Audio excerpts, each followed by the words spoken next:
If we withdrew from Vietnam, the communists would control Vietnam. Pretty soon, Thailand, Cambodia, Laos, and all of Southeast Asia would be under the control of the communists and under the domination of the Chinese.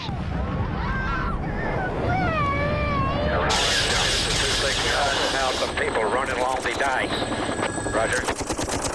Good job. I saw you splatter one right in the back with a rocket. Roger, got lucky again.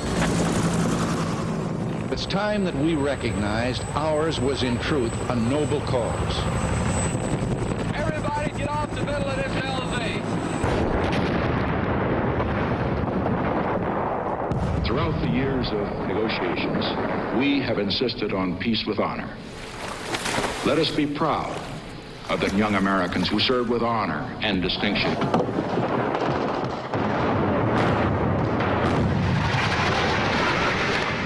A retreat of the United States from Vietnam would be a communist victory of massive proportions and would lead to World War III.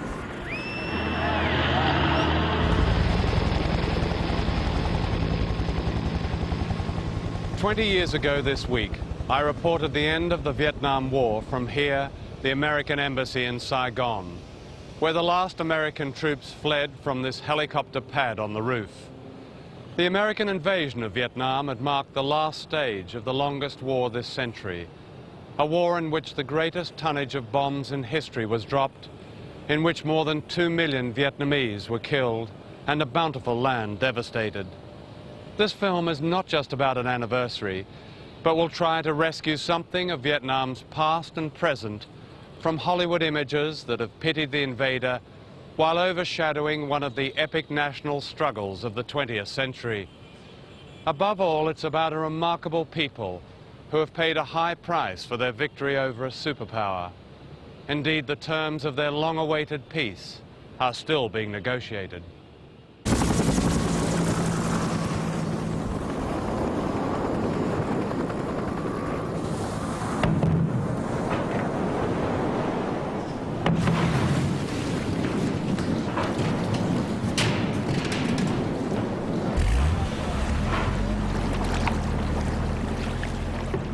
This is 1965. U.S. Marines land at China Beach near Da Nang in central Vietnam. One Marine who followed them was Lieutenant Robert Muller, who was decorated for bravery before being shot through the spine. We took him back to China Beach. Did you feel when you arrived here in Da Nang that you were fighting the good fight against communism?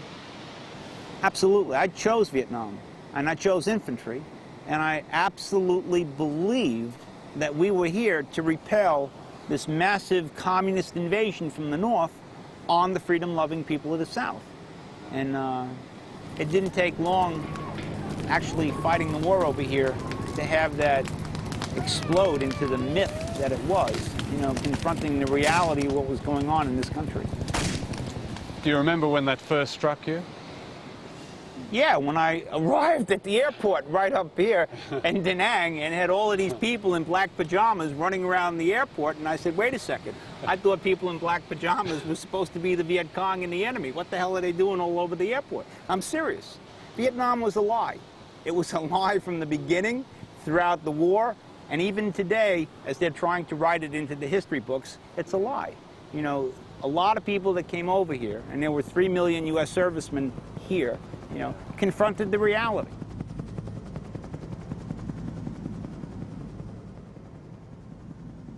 Vietnam has a secret history that is full of irony. It was here in the center of Hanoi on September the 2nd, 1945, that the great nationalist Ho Chi Minh declared independence from the French. All men, he began, are created equal, endowed with the rights of life, liberty, and the pursuit of happiness. Ho took those words straight from the American Declaration of Independence, and when he asked the crowd filling this square, "Do you hear me, comrades?" his appeal was also directed at the United States. Indeed, he resisted accepting aid from both China and the Soviet Union, while he sent secret messages to Washington, to which he received not a single reply. Instead, and incredibly, America cast Vietnam as part of a Chinese-led communist conspiracy, and on the basis of this mockery of the truth, began 30 years of war.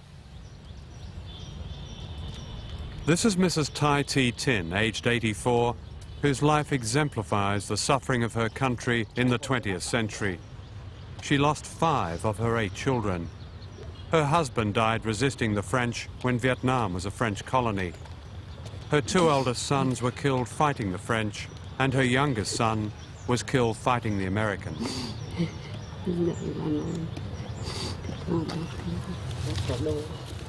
This century, the Vietnamese have been invaded by the French, the Japanese, the British, the Americans, the Cambodians under Pol Pot, and the Chinese. They have seen them all off at huge cost. There are many like Mrs. Tin.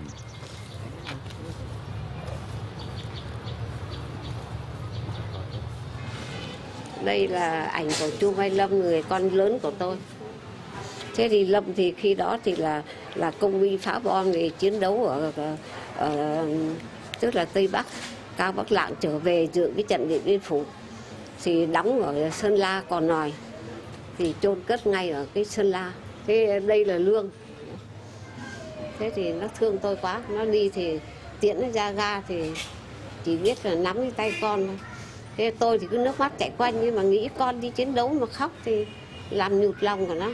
Thế tôi cũng không khóc. Thì nó đi từ Củ Chi thì chiến đấu thì là không có thư từ gì cả. Thế thì trong lúc vào Nam như thế là ở nhà thì mẹ phải cẩn thận, cảnh giác máy bay ném bom thì mẹ phải ấy. En voici les toutes premières images rapportées de Hanoï. 4 arrondissements étaient touchés par les bombes. Malgré les informations transmises par le correspondant permanent de l'agence France-Presse à Hanoï, Washington ne reconnut les faits qu'après plusieurs démentis.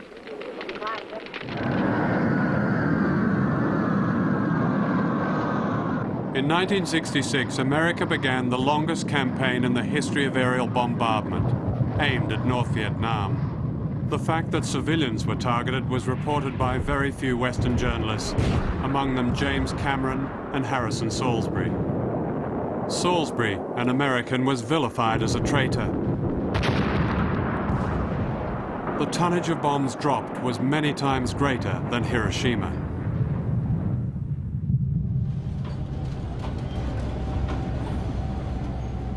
This is Hong Gai, a coal mining and fishing town on the Gulf of Tonkin. The bombing here was more concentrated than even Dresden. Day after day, week after week, American carrier-based planes came in low over one of the most beautiful landscapes in Asia. I was one of the few outsiders to see the results. At this Catholic church, Mass had just finished when it was destroyed by a direct hit. Khoảng vào lúc 7:30 thì lúc đó có tiếng báo động và chúng tôi chỉ kịp nghe cái tiếng ào một cái và tiếng rít của tiếng bom và coi như là bom Mỹ nổ. Nhưng mà lúc bây giờ tôi vẫn chưa biết rằng thì là nhà thờ đã mất hay chưa, nhưng chỉ biết là cái nóc nhà tôi là bay ngói hết rồi và coi như các cái tường là sập hết rồi. When I came here in 1975, I found this letter pinned to a classroom wall in the rubble of the school. It read, "My name is Nguyen Tian. I am 15 years old. When I heard the air raid siren and the explosions, I hurried to the shelters. When I came out, my sister was lying there. She had pins all over her. The street where this family lived was hit by a new kind of bomb that sprayed small darts about the size of a pin. The darts had entered Tian's sister and continued to move about in her body for several days, causing her an agonizing death. They were made from a synthetic material difficult to detect under X-ray. They've since been used in wars from the Middle East to the Falklands to the Gulf, having been successfully tested here. The end of the war came almost by surprise. When America finally turned off the life support machine that had kept the Saigon regime going, the South Vietnamese army collapsed under the burden of its own corruption and reticence. They never had their heart in it, and they left only boots and graves.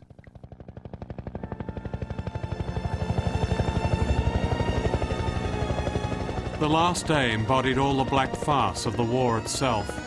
The American evacuation signal was the playing of Bing Crosby singing, "I'm dreaming of a white Christmas."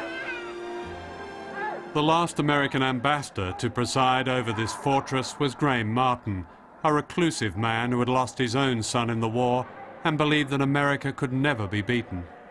A great tree dominated the embassy grounds and would have to be cut down if the big helicopters, known as the Jolly Green Giants, were to start the evacuation. Martin had refused to cut it down, saying, "Once that tree falls, America's prestige will fall with it." But as the hours ticked by, his staff began to fell the tree and to burn everything of value. I was standing here in the embassy courtyard, and through the smoke billowing out of the incinerator on the roof, I saw dollar bills fluttering down. 20s, 50s, 100s. Most of them were charred, but some were as good as the day they were printed. The Vietnamese waiting to be evacuated couldn't believe their eyes.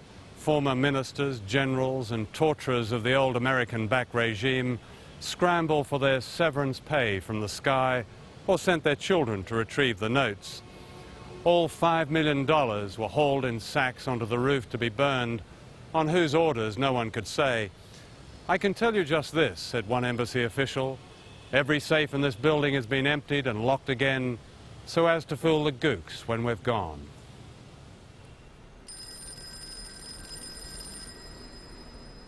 It was 2:30 a.m. when Secretary of State Henry Kissinger phoned Ambassador Martin and ordered him to leave. He packed the Stars and Stripes in a carrier bag and walked to the roof.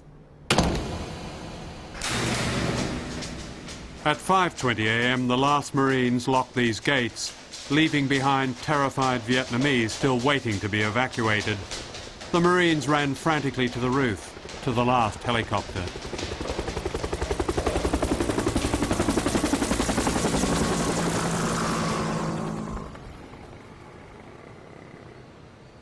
Three hours later, as the sun beat down on Saigon, tanks flying the colours of the National Liberation Front entered the centre of the city. Their jubilant crews showed no menace nor fired a single shot. The war was over.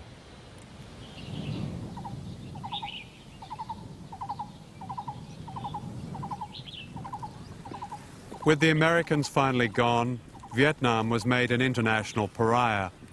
The United States mounted an embargo that covered both trade and humanitarian aid and used its influence to sabotage loans from the World Bank that would have prevented starvation. One of Margaret Thatcher's first acts in coming to power was to ban shipments of powdered milk to Vietnamese children. The Hanoi government had hoped to end their dependence on the Soviet Union, but the blockade gave them nowhere else to turn. Such were the spoils of victory. For several years, the boat people, those who fled the austerity and repression of the post-war years, occupied the headlines.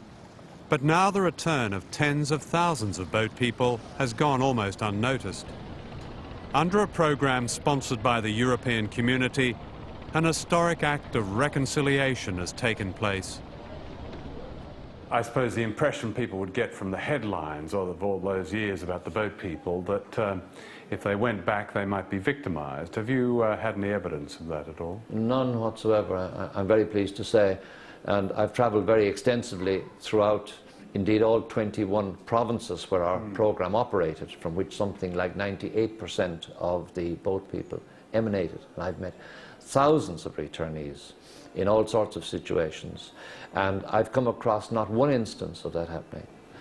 The Vietnamese generally are a very kindly people, and I think people went out of their way here to ensure that those who came back didn't lose face as a result of doing so.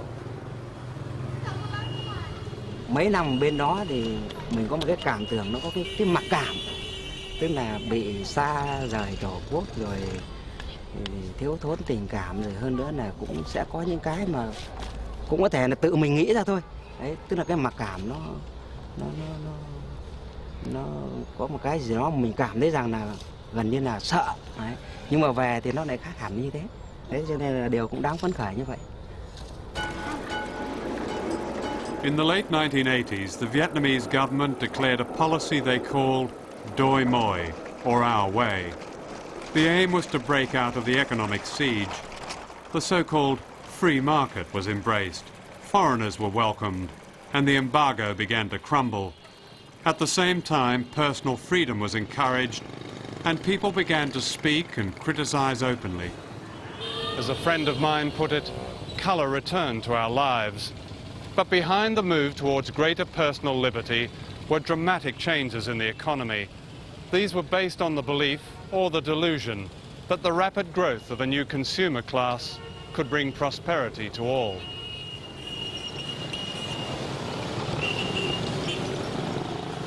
Today, Vietnam has been declared an open marketplace, and its people a cheap labour pool, with wages for skilled work as low as £20 a month. As one American banker put it, the circus is back in town. In other words, a carve-up is taking place. America effectively runs the currency. Japan dominates the money lending, Singapore the property market, and Taiwan and Korea the sweatshops.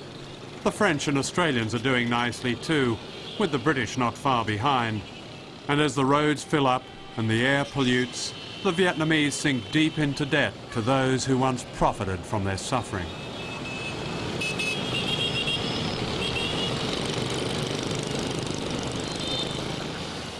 I think life has been much easier and more pleasant because there's a lot more freedom.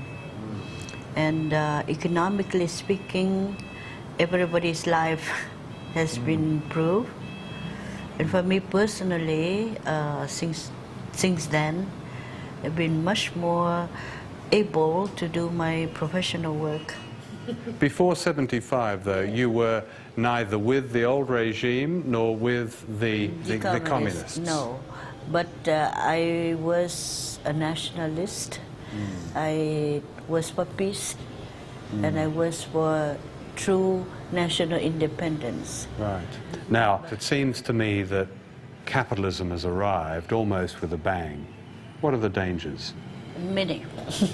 Can you tell me? Of losing our soul, of losing what we have gained with so much sacrifice, meaning losing this ideology of justice, of equality and so on. Vietnam represents to you a hybrid model, a model in which we have combined the best of both worlds to build our country here. Short of a better term, I used to call it market socialism. Isn't that a contradiction in terms? It's not a contradiction. It is a harmonious blending of the best of the two worlds to build Vietnam. The glamorous aspect of the Western culture, of the bad side, of the worst side of Western culture seem to be more attractive, like materialism, consumerism, all that is now very, very attractive to the people to whom all this is new. When you open the doors for new winds to come in, dust would come in with it. We try to keep the dust out. That's an old Vietnamese saying. That's right. Mm-hmm. You see, an American investor told me the other day, he said, look, forget about this being a socialist country. Give it time, it'll be another capitalist country. Let's hope so. Foreigners discovering Vietnam have little contact with the countryside where 90% of the people live, and where for all the hardship there was once equality. The new free market policies are changing all that. Some of the first reforms were welcomed, but under a law drafted by the World Bank, the old system of rich landowners and tenant farmers is coming back. The system that Ho Chi Minh fought against, and in doing so won the support of the majority.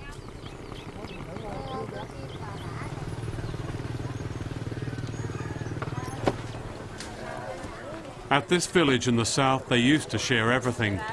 Now cooperatives are a thing of the past, and a middleman has moved in. paying this woman and her 12-year-old daughter $1 a day between them to make beach mats for export.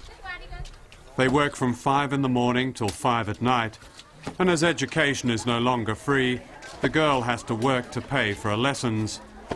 It is the people, said Ho Chi Minh, who must have priority. His name may soon become an embarrassment for those in power claiming his legacy. The secret history of Vietnam was also the chemical war, the spraying of a deadly poison called dioxin. Its aim was to destroy the forests where the Viet Cong were, and it was confined to South Vietnam, which America had come to save. The spraying was called Operation Hades and was hardly reported at the time. And when it was changed to the friendlier Operation Ranch Hand, and the spraying continued. Dioxin is 1,000 times more powerful than thalidomide.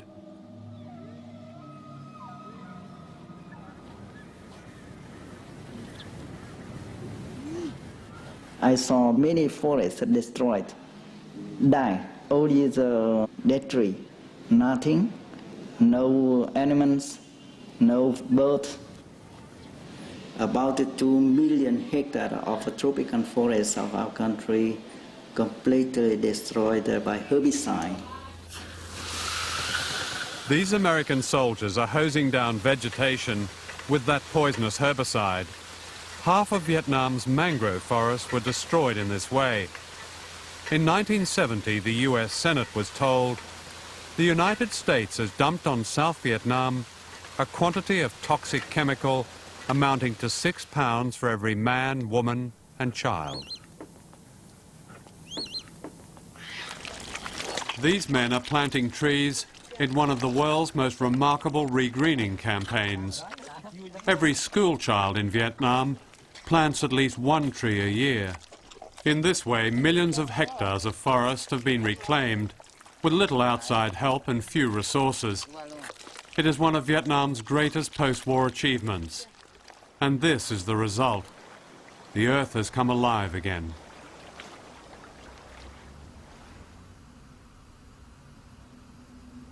The human cost of the chemical war is all too evident. Deformed children are more likely to be conceived in Vietnam than almost anywhere in the world.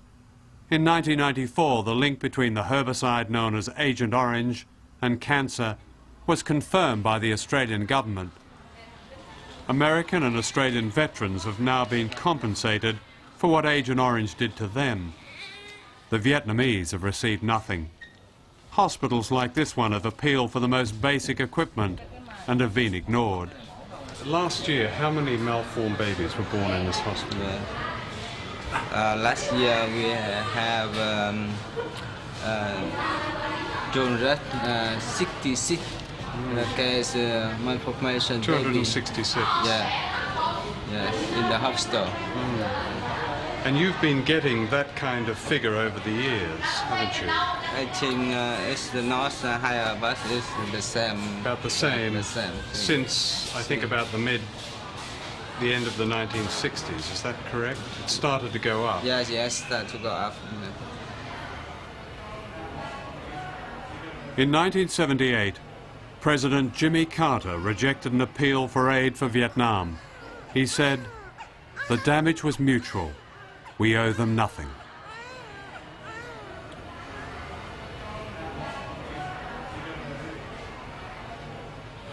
This is a copy of a top-secret letter drafted by American Secretary of State Henry Kissinger and signed by President Nixon on February the 1st, 1973.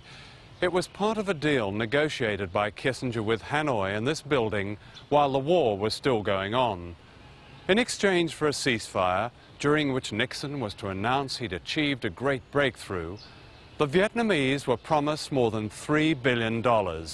In effect, reparations for the American invasion and the devastation of their country.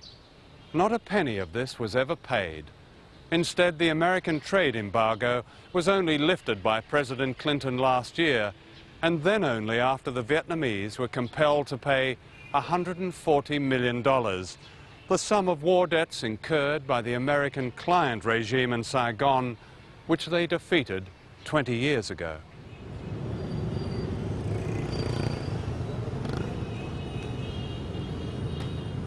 "20 years ago, Hanoi was a Trappist monk and Saigon was a whore with a hangover. With the new invasion, the North is being changed beyond recognition. Soon only foreigners will be able to afford the elite living on Hanoi's beautiful West Lake. The first golf clubs and exclusive resorts have opened, with the Vietnamese as caddies. The Hanoi Club, now under construction, offers membership fees ranging from $6,500 to $15,000. Cash, check or Visa. But hurry, membership is strictly limited. What's the idea of the club? Because it seems to be an extraordinary aberration in a luxury place in Hanoi, and Hanoi is anything but a luxury city. Well, you see, my main line is not clubs. It's building office buildings and retail centres and apartment blocks and stuff like that. And in order to make those prosper, you've got to be confident that there'll be a decent expatriate population. And one of the first things expatriates look for is lifestyle, environment, sport, recreation. And there was absolutely nothing here. So with my contacts, we found this beautiful site. And the idea grew from there.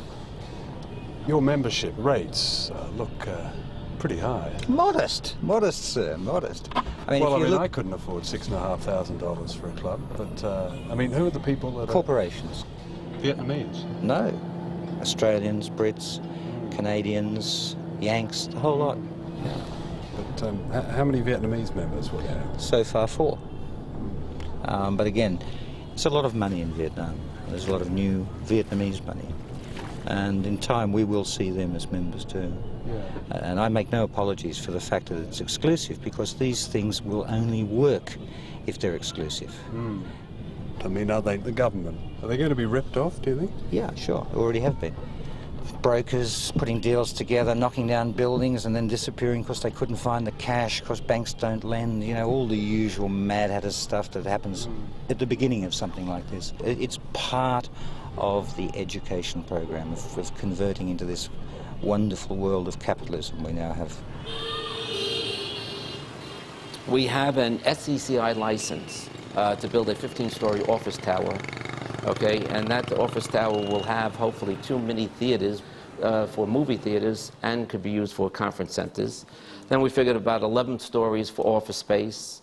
I would love to have on the 12th story a health club with an indoor running track on it overlooking the West Lake here, and then the roof have a rooftop restaurant and bar. Is this mainly for expatriate companies? I would assume they're the ones that are going to be able to afford that. I mean, it's not going to be, you know, it's not going to be cheap rent or anything. Do you see it at least as ironic that here you are, a good, full-blooded capitalist organization dealing and going to make undoubtedly a good buck in a sort of joint venture effectively with a communist government?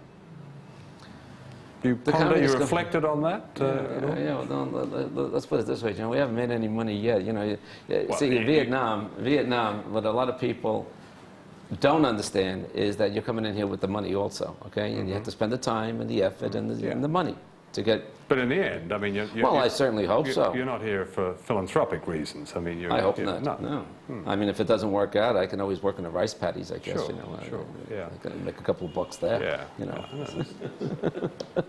Do you think there's I suppose, a danger that all those foreigners that this country has been repelling this century, French, Japanese, Americans, British, might, by other means, end up achieving what they're unable to achieve through war?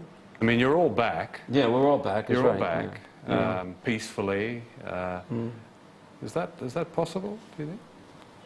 I guess the way you put it, it has a good sound to it. Yeah, good meaning. Yeah, that's a good possibility, isn't it? Yeah, never thought of it that way. Yeah. At the Paris Peace Conference in 1973, the United States agreed to clean up its unexploded bombs and landmines in Vietnam. Nothing was done.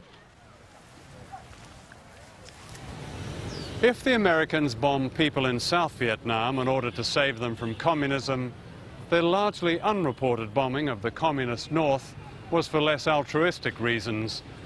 When I came here to North Vietnam in 1975, I felt like somebody who'd stumbled on some great unrecorded disaster. I found a moonscape from which incessant bombing had obliterated all visible signs of life: houses, factories, schools, pagodas, churches and hospitals. This was the Bac Mai Hospital in Hanoi, the morning after President Nixon's Christmas bombing in 1972. Doctors, nurses and patients were killed and injured. One of the survivors was Professor Zhang. I first came here in 1972. So you came here just before the bombing? Yes. First I work in the intensive care unit. Right. I remember. Professor Zhang sheltered with his patients under these stairs.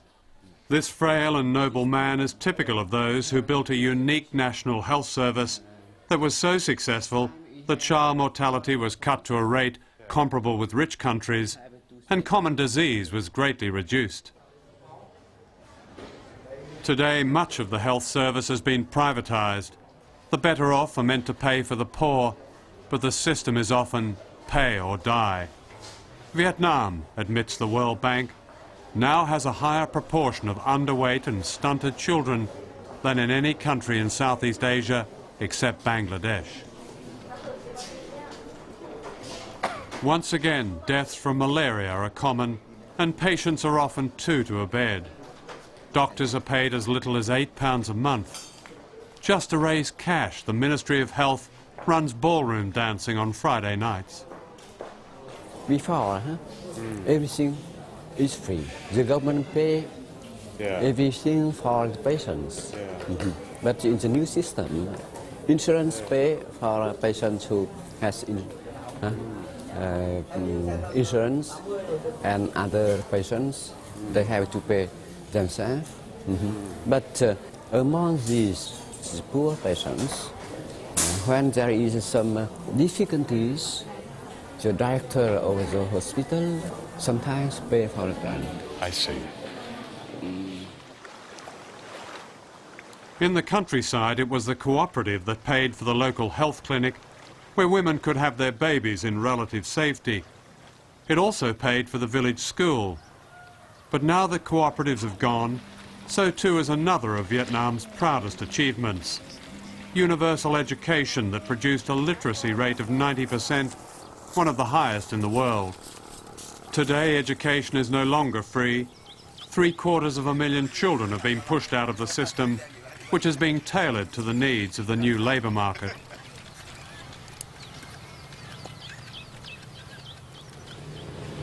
In January, the Chancellor of the Exchequer, Kenneth Clark, came to Hanoi with a group of British businessmen.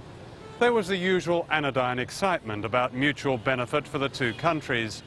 But this guide to British investors, produced by the Department of Trade and Industry in London, is rather more frank.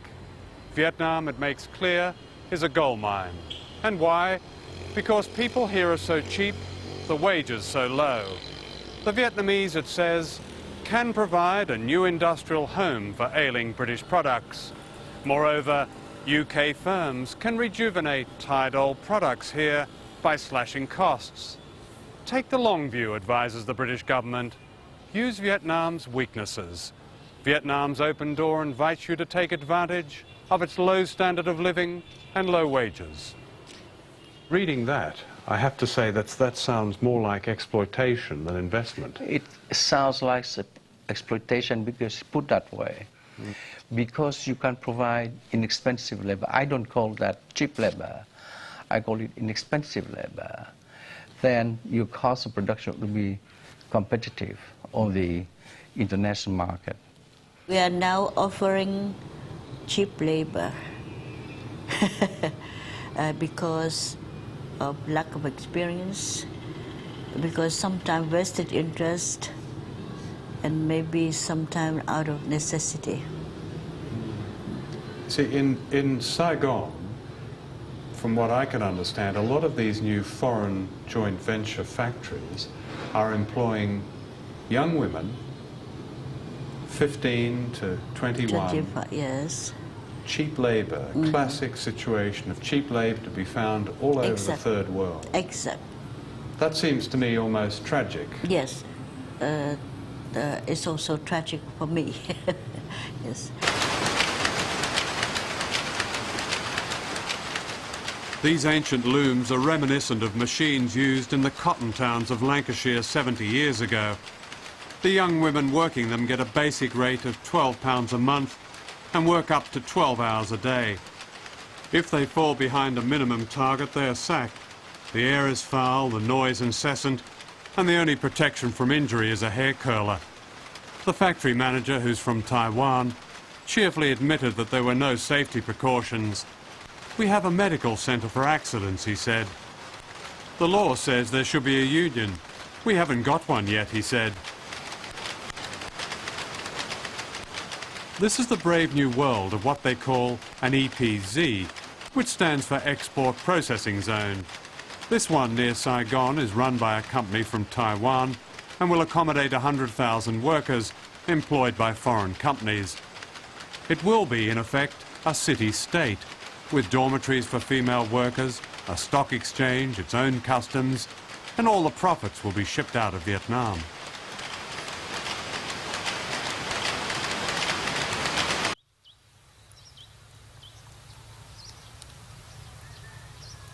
In the new Vietnam, the army has also turned itself into a business and runs the scene of one of its triumphs as a kind of theme park.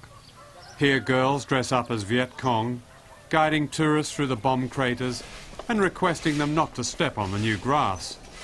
This is Cu Chi near Saigon, where the Viet Cong built a system of tunnels that helped them win the war.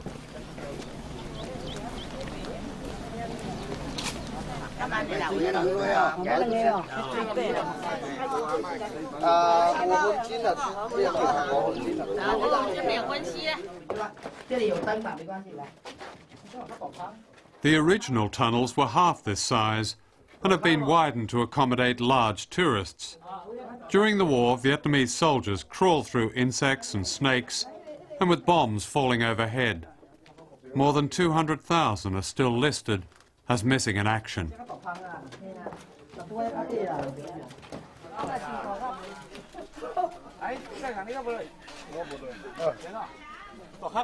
For $1 a shot, tourists can even play their own war games. There's a choice of an American gun or a Viet Cong gun.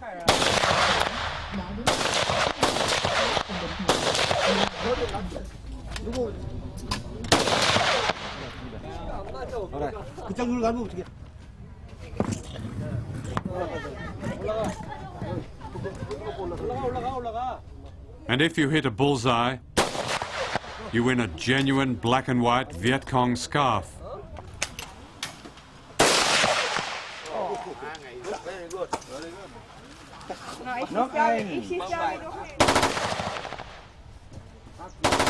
And here's another happy winner.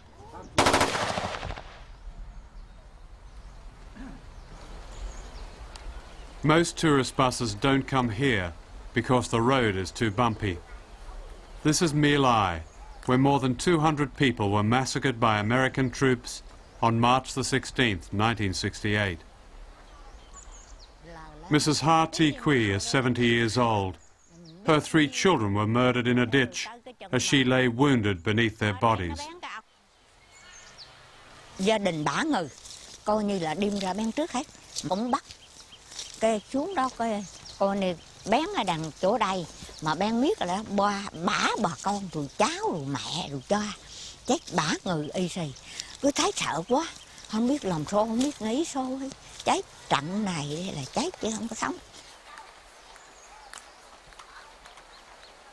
Mà hiện nó bê lọt đây nữa, đây có một đường thôi, đây đi tới đây cái là con bán xuống đó, rồi ở đảng rồi cái nghĩ cái đây đi xuống đây cái là con bán, hiện người nào bị thương mà ngắt cái đầu là nó bán thôi, nó không có kể gì, nó bán như vậy, mới tới cái chừng mà. For the crime at My Lai, one junior American officer went to jail for 4.5 months. Vietnam was said to be the first media war in which there was saturation coverage, but this was always a misleading impression. At the time of the massacre here at My Lai, there were more than 600 correspondents in Saigon, but only a handful of them ever left the city.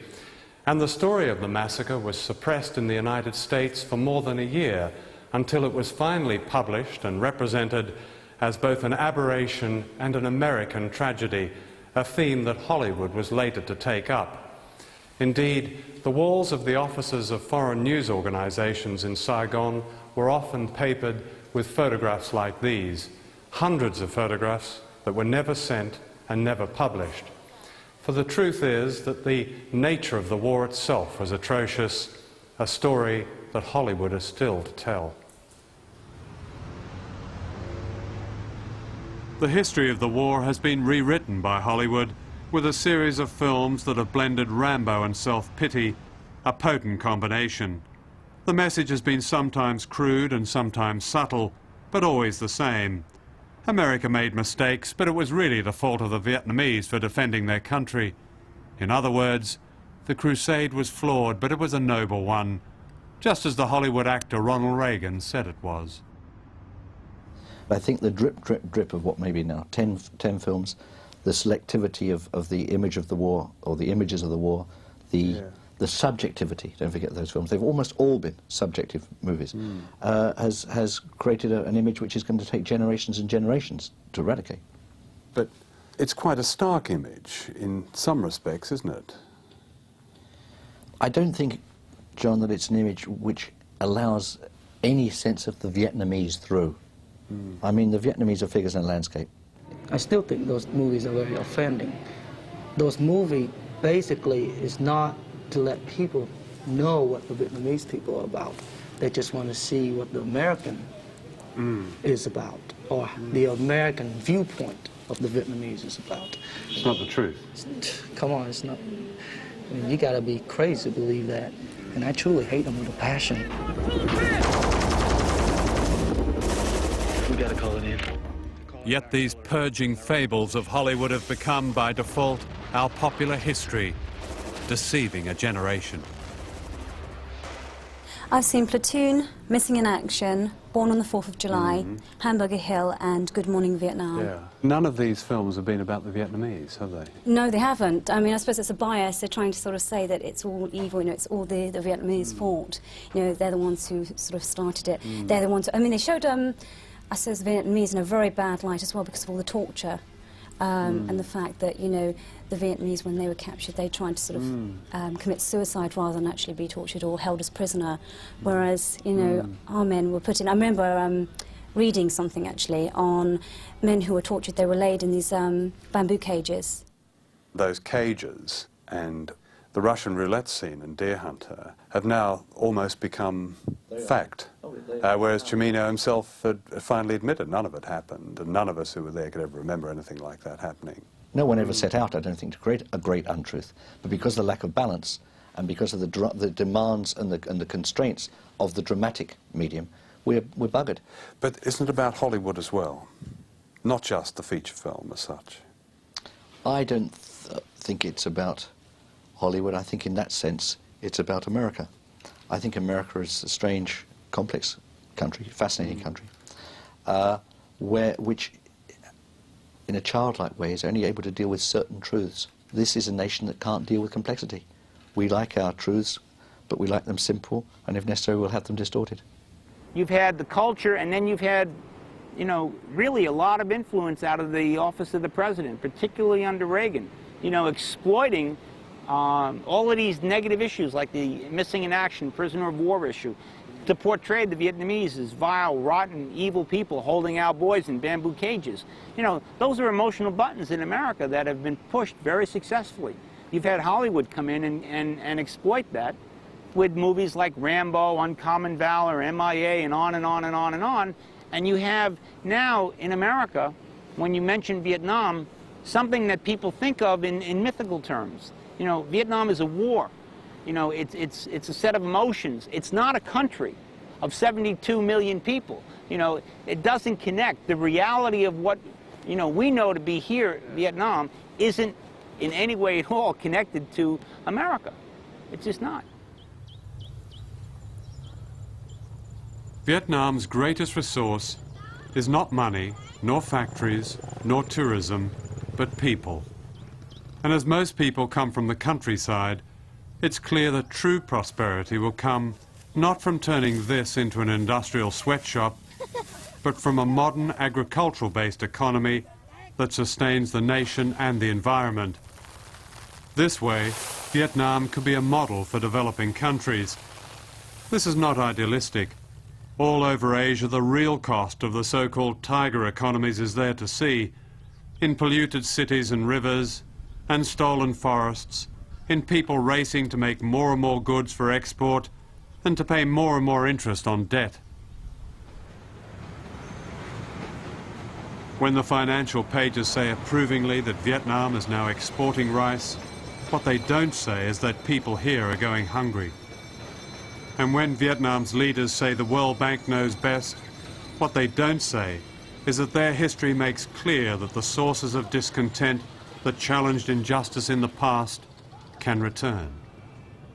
Perhaps that's why beggars and other very poor people are being swept off the streets of Saigon and sent to detention centers, and why anti-government Buddhist leaders, reminiscent of those who helped topple the old regimes, are prisoners of conscience. It is ironic that the only censorship we encountered in making this film was official concern that my interviews with the survivors of the American massacre at My Lai might offend the United States and hold back American investment. Certainly, to Americans coming here, what is striking is that ordinary people bear them no grudge.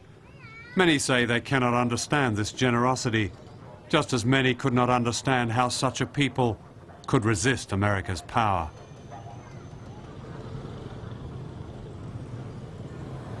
You know, I feel that Americans are obsessed with their own failure at their own past, and they have not recovered from this failure.